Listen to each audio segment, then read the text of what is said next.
Hello dear students and welcome back to English with professor Tabassum. आज की हमारी वीडियो में हम समझेंगे a gift for Christmas written by O Henry. ये एक शॉर्ट स्टोरी है जो कि इंटर सेकेंड ईयर इंग्लिश के सिलेबस से है। And if you are in a hurry, अगर आप जल्दी में हैं एंड आपके पास टाइम नहीं है कि आप पूरा वीडियो देख सकें, because this is going to be a detailed explanation, तो आप ऐसी वीडियो देखिए जहाँ पर आपको 4 to 5 मिनट्स में एक्सप्लेनेशन मिल जाए। And the link is provided in the description box below, जहाँ पर मैंने एक माइंड मैप यूज़ कर यही सेम लेसन को समझाया है। ओके लेकिन अगर आपके पास प्लेंटी ऑफ टाइम है, आप पूरी कहानी सुनना चाहते हैं और समझना चाहते हैं from the text book, then you can continue watching this video. Okay, so let us begin with the objectives. To enable the learners appreciate love and generosity as the greatest possessions of man, to enable the learners recognize the value of selflessness and sacrifice, to enable the learners realize the importance of giving that leads to happiness. तो इस lesson के objectives ये हैं कि ये हमें appreciate करना, तारीफ़ करना और इम्पोर्टेंस देना सिखाता है लव को। लव कितना ज़्यादा इम्पॉर्टेंट है हमारी लाइफ में, और जेनरोसिटी यानी कि काइंडनेस, हमें काइंडनेस के साथ रहना कितना ज़्यादा ज़रूरी है। तो हमें अप्रिशिएट करना चाहिए लव एंड जेनरोसिटी को, क्योंकि ये ही वो इम्पॉर्टेंट पोजेशंस है मैन के। पोजेशंस यानी कि ये वो चीज़ें हैं जो कि इंसान ओन करता है, ओके, जो कि बहुत ज़्यादा इम्पॉर्टेंट है। एंड ये लेसन हमें रिकग्नाइज यानी कि पहचान करना, इम्पॉर्टेंस देना और वैल्यू करना, सेल्फलेसनेस एंड सैक्रिफाइस को सिखाता है। What is selflessness? जब आप दूसरों के बारे में सोचते हो बजाय इसके कि आप अपने बारे में सोचो। Okay, and sacrifice, sacrifice is त्याग देना, अपनी चीज़ों को दूसरों के लिए त्याग देना। ये लेसन हमें ये भी सिखाता है कि जब हम दूसरों के लिए अपनी चीज़ों को त्याग देते हैं या फिर जब हम सेल्फलेस होकर किसी के लिए कुछ करते हैं, तो वो चीज़ भी हमें खुशी देती है। तो दूसरों को कुछ देने से हमें खुशी मिलती है। So these were the objectives of this lesson, what this lesson wants to teach us. Now let us understand the appetizer. What is the best gift one could ever receive according to you? Is it a bar of chocolate, a teddy bear, a watch, or is it the love and emotion behind the gift? And what about going to great lengths, like sacrificing things that mean a lot to you, to give it to your loved ones? Read the story to know about the value of sacrificial giving. So आपके according क्या हो सकता है best gift? क्या वो एक chocolate का बार है, एक टेडी बेयर है, घड़ी है? ये सब तो मटेरियलिस्टिक चीज़ें हैं। क्या ये सब चीज़ें ज़रूरी हैं, या फिर उस देने वाले की नीयत कि वो किस इंटेंशन से आपको गिफ्ट देता है ना?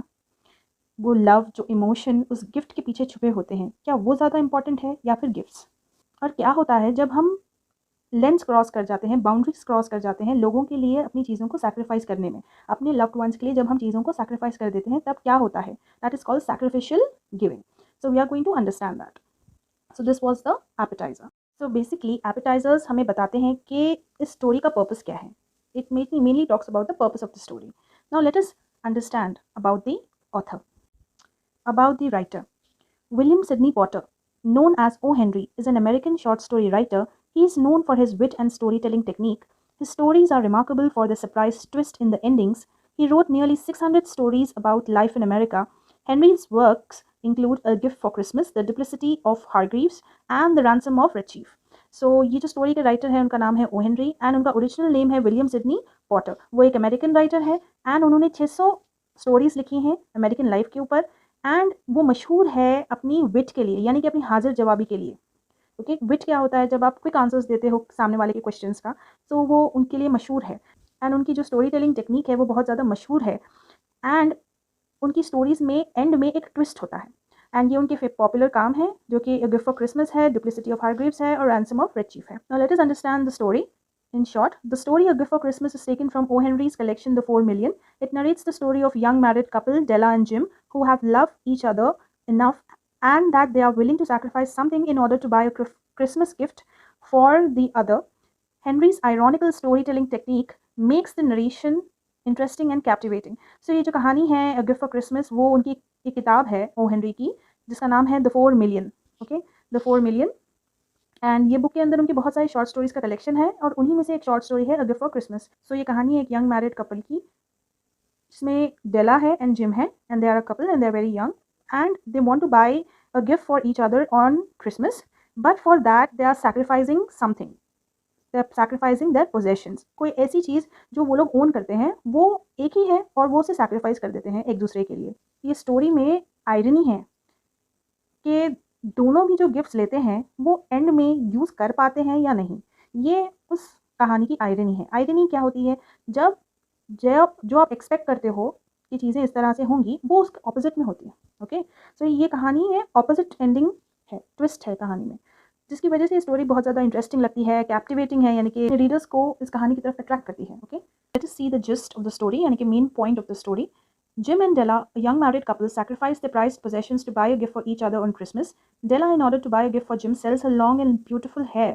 She buys a platinum watch chain for Jim, and Jim sells his gold watch to buy expensive ivory combs for Della. Though the story has an ironic end, Henry brings out the importance of certain virtuous human elements. यानी कि जैसा मैंने आपसे कहा कि ये दोनों के पास पैसे नहीं होते हैं गिफ्ट एक दूसरे के लिए खरीदने के लिए, लेकिन फिर भी ये लोग अपनी एक एक इंपॉर्टेंट चीज़ को सैक्रिफाइस कर कर एक दूसरे के लिए गिफ्ट लाते हैं। तो जो डेला होती है लड़की, वो अपने लॉन्ग ब्यूटीफुल हेयर को सैक्रिफाइस करती है, एंड वो जिम के लिए वॉच की चेन लाती है। जिम के पास ऑलरेडी एक वॉच है, उस वॉच के लिए वो एक चेन लेकर आती है। जो जिम है वो अपनी वॉच बेच देता है। ओके, एंड वो डेला के लिए आइवरी के कोम्स लेके आता है। ओके, सो यहाँ पर आयरनिक एंड है, यानी कि दोनों भी एक दूसरे के गिफ्ट्स यूज़ नहीं कर पाते, लेकिन ओ हेनरी ने ह्यूमन इमोशंस को, ह्यूमन वैल्यूज़ को, and the emotion behind the gift, in values को he has brought it in front of the readers. Now let us begin the story. So this is segment 1, the story segment 1, $1.87. Now ये जो cents है वो एक छोटा सा currency होता है, यानी कि जब हम 100 सेंट्स लेते हैं तो $1 बनता है। ओके, सो उसके पास 87 सेंट्स है अभी, एक $1.87. Who? Della. So $1.87, that was all, and 60 cents of it was in pennies.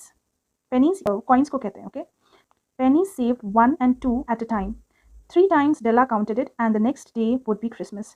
यानी कि वो pennies गिन गिन कर जमा करती थी रोज़, and 3 बार डेला ने गिने हैं, लेकिन इतने ही पैसे हैं अब, एंड अगले दिन क्रिसमस है, क्रिसमस फेस्टिवल होता है। There was clearly nothing that Della could do except to throw herself on the dirty little couch and cry.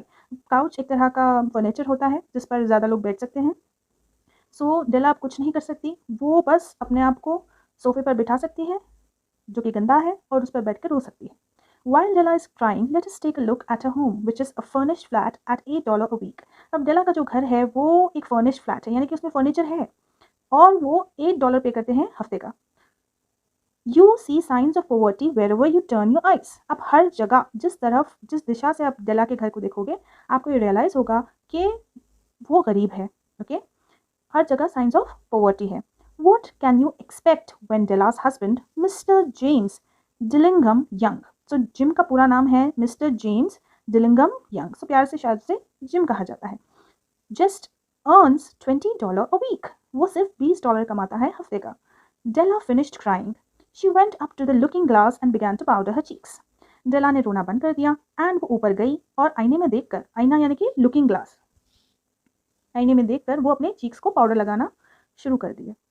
Then she stood by the window and looked out dully at a grey cat walking on a grey fence in a grey backyard. अब ये जो line है, a grey cat walking on a grey fence in a grey backyard, इसका मतलब ये नहीं है कि वो वाकई में एक बिल्ली को देख रही है जो कि ग्रे कलर के फेंस पर है और बैकयार्ड भी ग्रे है, ऐसा कुछ नहीं है।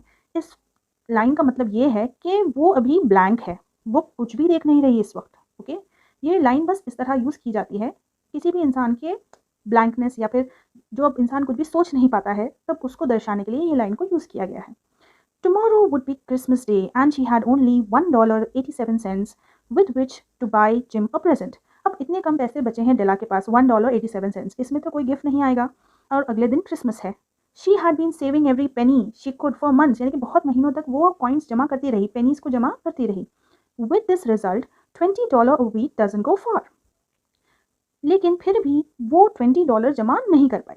Expenses had been greater than she had calculated. खर्चे कुछ ज़्यादा ही थे जितने उसने गिने थे। They always are. हमेशा तो होते हैं खर्चे। Only $1.87 to buy a present for Jim. Her Jim. उसका जिम, उसके जिम के लिए उसे प्रेजेंट लेना था, और लेकिन उसके पास सिर्फ $1.87 है। Oh, the many happy hours she had spent planning for something nice for him. बहुत सारे घंटे उसने स्पेंड किए थे प्लान करने के लिए गिफ्ट जिम के लिए। Something fine and rare, worthy of the honor of being owned by Jim. अचानक से जो डेला है वो खिड़की के पास से हट गई, एंड वो आईने के सामने आकर ठहर गई। Her eyes were shining brilliantly, but her face had lost its color all of a sudden. उसकी आंखें चमक रही थी, लेकिन अचानक से उसके चेहरे से जो है पूरा रंग उतर गया. Because obviously she is sad. Rapidly she pulled down her hair and let it fall to its full length. उसने अपने बाल गिराए और पूरी तरीके से बालों को नीचे तक गिरने दिया.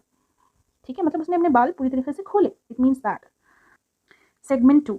Now there were two possessions of Jim and Della in which they both took great pride. यानी कि दो इंपॉर्टेंट पोजेशंस थे. पोजेशन क्या होता है? जब आप किसी चीज़ को ओन करते हो. तो जिम एंड डेला दोनों के पास एक एक चीज़ है जिसमें वो बहुत ज़्यादा प्राइड गुरूर महसूस करते हैं, प्राउड फील करते हैं. One was Jim's gold watch that had been his father's and his grandfather's. यानी कि एक एंसेस्ट्रल वॉच है जो कि उसके दादा फिर उसके फादर से होते हुए जिम के पास आई है, जो कि गोल्ड की वॉच है. The other was Della's hair. अब दूसरा पोजेशन जो कि डेला के पास है वो है उसके लंबे बाल. Della let her beautiful hair fall and it looked like a cascade of brown waters. So cascade of brown waters जो है एक फ्रेज है जिसका मतलब है कि एक स्मॉल सा वाटरफॉल हो रहा है. तो डेला ने जब अपने बाल खोले तो ऐसा लगा जैसे कि ब्राउन कलर के वाटर का वाटरफॉल है. ओके. इट रीच्ड बिलो हर नीज. यानी कि उसके बाल इतने लंबे थे कि वो घुटनों के नीचे तक जा रहे थे. Quickly and nervously she combed it and did it up again. उसने nervously अपने बालों को कोम किया and वापस टाई अप कर लिया. For a minute she faltered. So एक मिनट के लिए तो वो रुक गई. Okay, she faltered. Tears appeared in her eyes.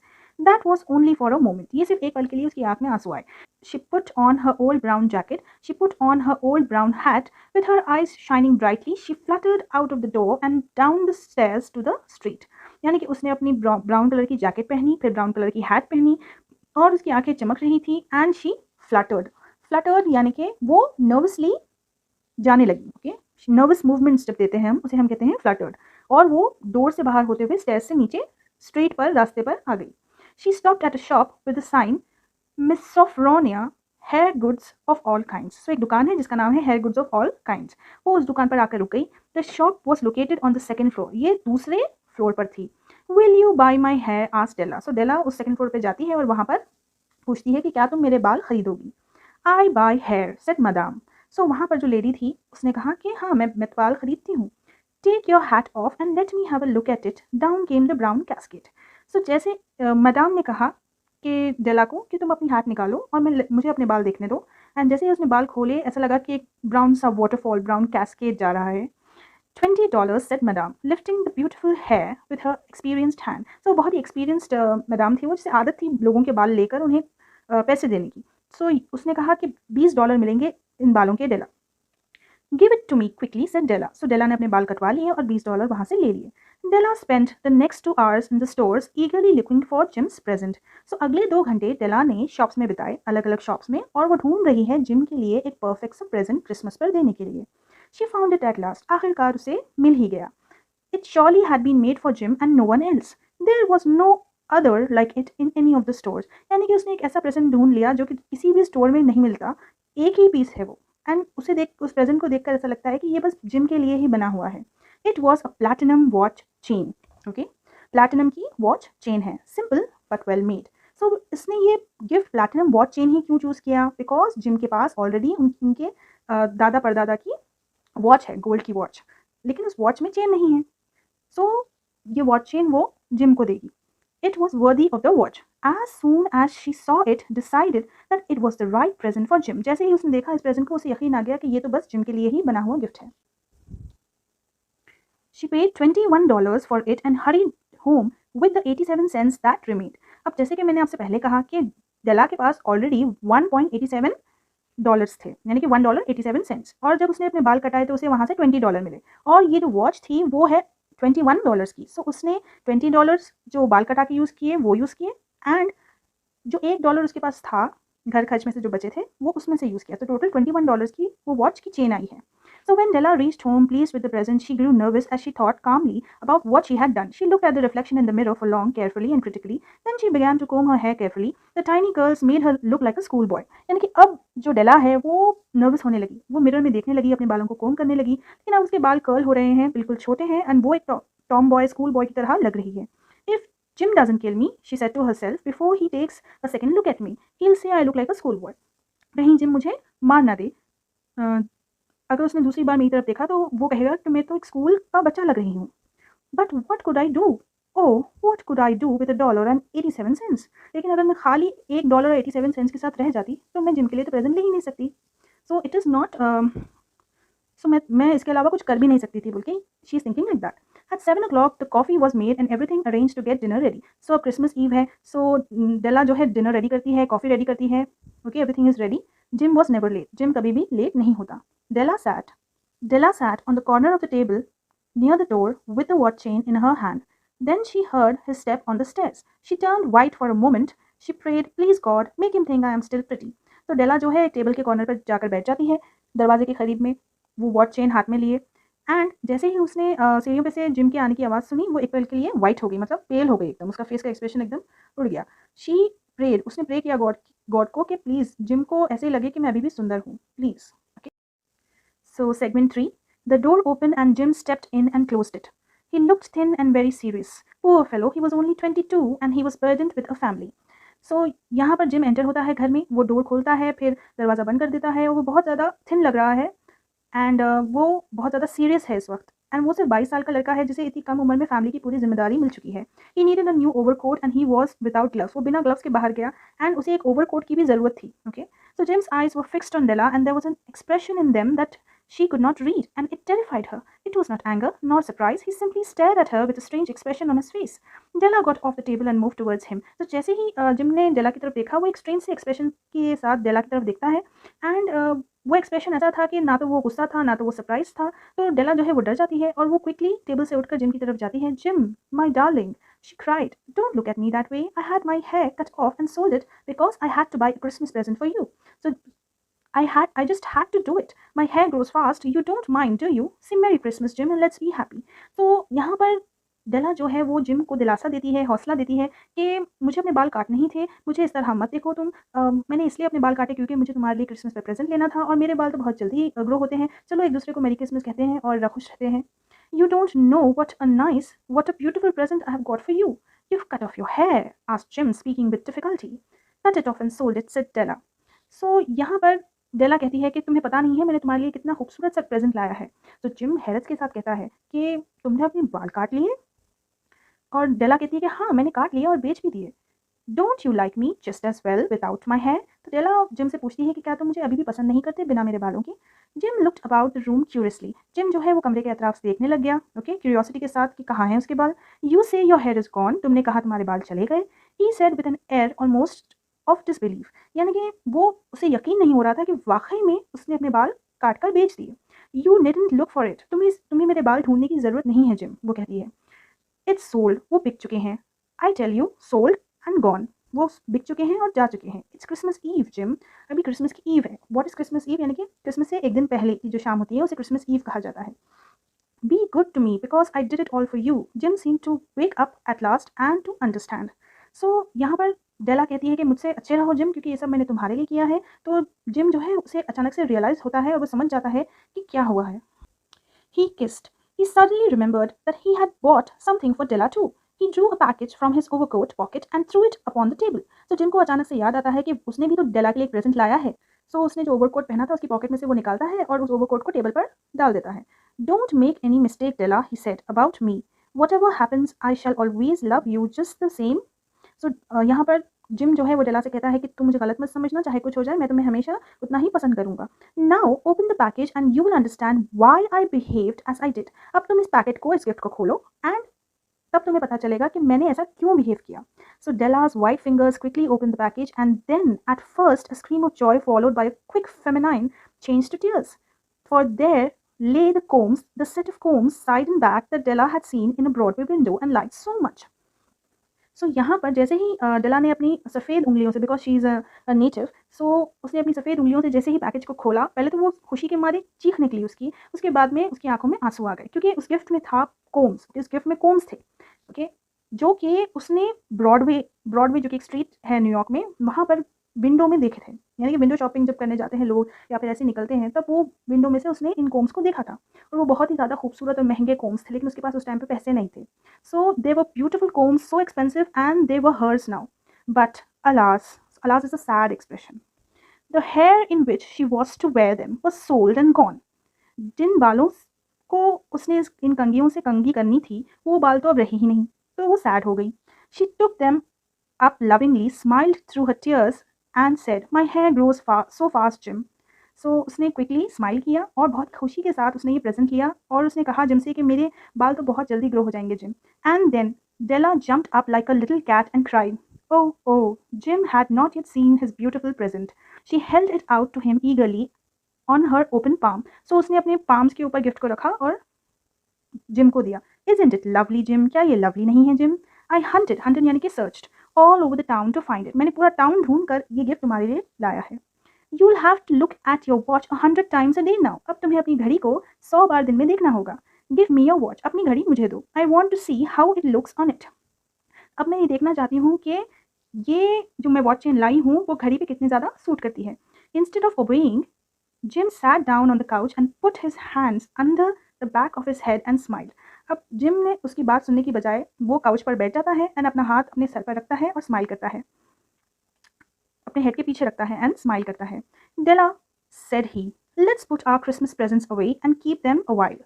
They are too nice to use just at present. So gym कहता है कि चलो अब अपने क्रिसमस के प्रेजेंट्स को अलग रख देते हैं एंड ये गिफ्ट्स बहुत ज़्यादा अच्छे हैं लेकिन अभी इस प्रेजेंट मोमेंट पर हम इन गिफ्ट्स को यूज़ नहीं कर सकते। I sold the watch to get the money to buy your combs. मैंने एक घड़ी बेच दी है ताकि मैं तुम्हारे लिए इन कोम्स को परचेज कर सकूं। And now please get dinner ready. और अब डिनर रेडी कर दो प्लीज़। जिम ने जो कोम्स खरीदे थे डेला के लिए वो आइवरी के कोम्स थे। अब आइवरी जो है वो एक बहुत ही एक्सपेंसिव क्रीमी वाइट सब्सटेंस होता है जो कि एनिमल हस्क से निकाला जाता है, कि एनिमल टीथ से, जो कि एलिफेंट, वॉलरस जैसे एनिमल्स से मिलता है एंड ये बहुत एक्सपेंसिव होता है जिससे ऑर्नामेंट्स बनाए जाते हैं। ओके, तो let us check out some vocabulary. Glossary, dollar, a monetary unit of the US, cent, a unit equal to 100 of a dollar. Couch, a long unfolstered piece of furniture for several people to sit on, furnished of accommodation with furniture, dully in a manner that lacks interest or excitement. Looking glass, a mirror. Expenses, money needed or used to do or buy something, worthy, suitable for or characteristic of something, lost its color, means become pale, rapidly, very quickly, a great rate. A grey cat walking on a grey fence in a grey background. An expression to state one is staring at nothing, a state of blankness or desperation. Possession, a thing owned, pride, a feeling or deep pleasure or satisfaction derived from one's own achievements. Faltered, become weaker, fluttered. So faltered can be become nervous also, okay? Fluttered, moved with a light, irregular or trembling motion. Cascade, a large amount of something like hair falling down. Nervous, tense, anxious. Burdened, loaded heavily, difficult to bear. Stared, looked fixedly or vacantly at something or someone with one's eyes wide open. Strange, unusual or surprising. Expression, a look on someone's face that conveys a particular emotion. Cut off, remove something using a sharp tool. Remembered, recalled, hunted, searched.